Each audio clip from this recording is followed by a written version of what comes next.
এই যে রমজান মাস সামনে আসে, দেখে নিয়েন বহু ব্যবসায়ী তাহাজ্জুদ পড়বে, তারাবিও পড়বে, মসজিদে গিয়ে ফটর ফটর করা শুরু করবে, লাইট নাই কেন, এসি নাই কেন, ফ্যান চলে না কেন, বড় বড় কথা। সারা বছর তো মসজিদ আসে নাই, তারাবি নামাজে আসবে। আবার দেখবেন অনেকে সারাদিন তো মসজিদ নাই, জুমার দিনে যায়, জুমার দিনে গিয়ে বলে, এই ইমাম সাহেব ওটা করেন নাই কেন, এই মুয়াজ্জিন সাহেব এটা করেন নাই কেন। আছে না এমন লোক? এই শ্রেণীর মানুষ আছে দেখবেন, এরাই ফটর ফটর বেশি করে রমজান মাসে। রমজান মাসে দেখবেন নামাজে তারাবিও পড়বে, মাপেও কম দিবে।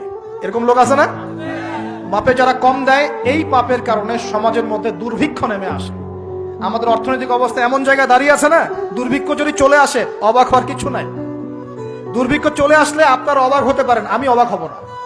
এমন একটা জায়গায় দাঁড়িয়ে আছে, এমন একটা জায়গায় দাঁড়িয়ে। এবং রমজান, এই রমজান মাসে এমনি তো দ্রব্যের দাম বেড়ে যায়, এবার যার কি হবে আল্লাহ ভালো জানে। আমার মনে হয়, আমার ভয় হয়, একদম নিম্নবিত্ত মানুষ যারা এবার রোজা রেখে ইফতার যখন করবে, তখন হাত তুলে আল্লাহর কাছে বদদোয়া করা শুরু করবে। এটা আমার ভয় হয়। এবার অপেক্ষা করেন, দেখতে থাকেন সামনে কি হয়। প্রতিটা পণ্যের দাম অলরেডি বাড়া শুরু হয়ে গেছে।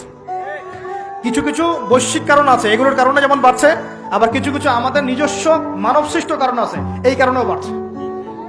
মানব সৃষ্ট কারণগুলো বুঝতে হলে আপনাকে বেসিক কিছু অর্থনীতি বুঝতে হবে। এটা পড়াশোনা করেন, দেখবেন আমি গত লেকচারে বলেছিলাম। আল্লাহ রাব্বুল আলামিন আমাদের সবাইকে হালাল খাওয়ার তৌফিক দান করুন। সমাধান কি তাহলে? সমাধান হচ্ছে অপচয় কমাতে হবে। 5টা খেজুরে ইফতার হয়ে গেলে 6 নম্বর খেজুর দান করে দেন, 6 নম্বর খেজুর দান করে দেন। সদকাগুলো বেশি বেশি বাড়িয়ে দেন। এই যে মানুষগুলো খেতে পারবে না, ওদের ঘরে ঘরে গিয়ে ইফতারগুলো পৌঁছে দেন, মাসের বাজার করে দেন। যাদের সামর্থ্য আছে, জাকাত ফরজ হয়েছে, জাকাতগুলো দিয়ে দেন। আল্লাহ পাক তৌফিক দান করুন। দুর্নীতি বন্ধ করেন, কালো টাকা বন্ধ করেন। কত টাকা পাচার হয়ে গেল বিদেশে, সেগুলো কে ফিরিয়ে নিয়ে আসবে? এ দায়িত্ব কার? মনে রাখবেন, একটা পাপের হিসাব না দিয়ে কাল কিয়ামতের মাঠে কোনো দায়িত্বশীল পার পাবে না ইনশাআল্লাহ। কোনো দায়িত্বশীল না। না, এই যে আমি লেকচার দিচ্ছি না, আল্লাহ পাক আমাকেও দাঁড় করাবেন।